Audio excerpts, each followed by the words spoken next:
everyone. I think that's the balance of nature in human society. But what matters most is that today is the start of your journey to better yourself by having those knowledge, yung inyong mga natutunan ay gagamit ninyo upang itaguyod ninyo ang inyong mga sarili. Hindi masama at hindi kasalanan na tayo yung pinanganak sa mahirap na pamilya.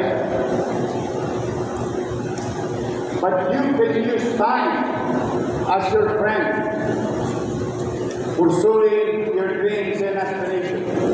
And don't waste it.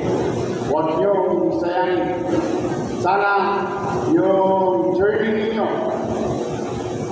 in your life ay hindi hihinto. And I'm telling you, by example, mga batang nandibigay. Yung nanay ko, mataas ang pangarap sa akin. Ang sabi sa akin ng nanay ko, kailangan daw makatapos ako ng high school. That's the maximum. Sabi niya, maraming ang kaluluwa ng nanay ko, kakabirthday lang. Sabi niya, pag ikaw nakagraduate ng high school, iskat kasi yung unit yung palayo. Sa mga taga-tulo, mga public-wise. Sabi niya, kapag ikaw nagtapos ng high school, at least hindi ka na magbabasa na dyan yung pabaliktad. Can you imagine dreams ng nanay ko? Napakataas. Magpasalam ng dyan yung hindi na mabaliktad. Ba't kami isang meta ko? Hindi naman ibig sabihin literal yun. Dahil yun lang ang kakayanin niya na i-provide sa akin. But I did not allow it for myself. That's why I continue to pursue education. And it is only in our community, the only way in our community, di ko alam, pare-pareho tayo ng komunidad. The only way to be successful is through education. Kaya pinili ko mag-aral. Hindi ako huminto. Pagka-graduate ko sa Tondo High School, 1992, simula April hanggang Setyembre, hindi ako nag-enroll sa kolehiyo. Lahat ng kinita ko sa pagsacycle, biyahe kami ng nanay ko. Kalahati sa kanya, kalahati sa akin. Pagdating ng Oktubre ng 1992, in-enroll ko ang sarili ko sa PMI para lang malapit sa ilog.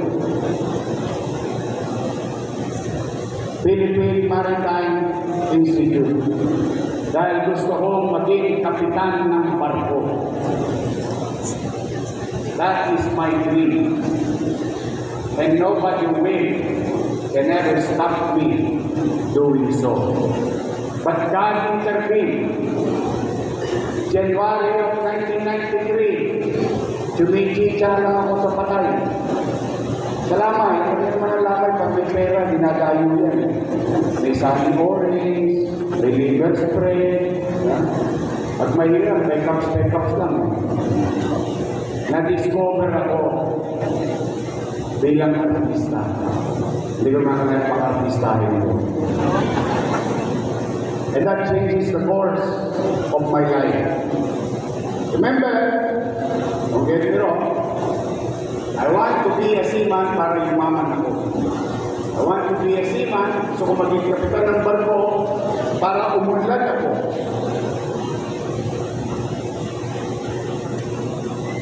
And the only way to achieve it is through education.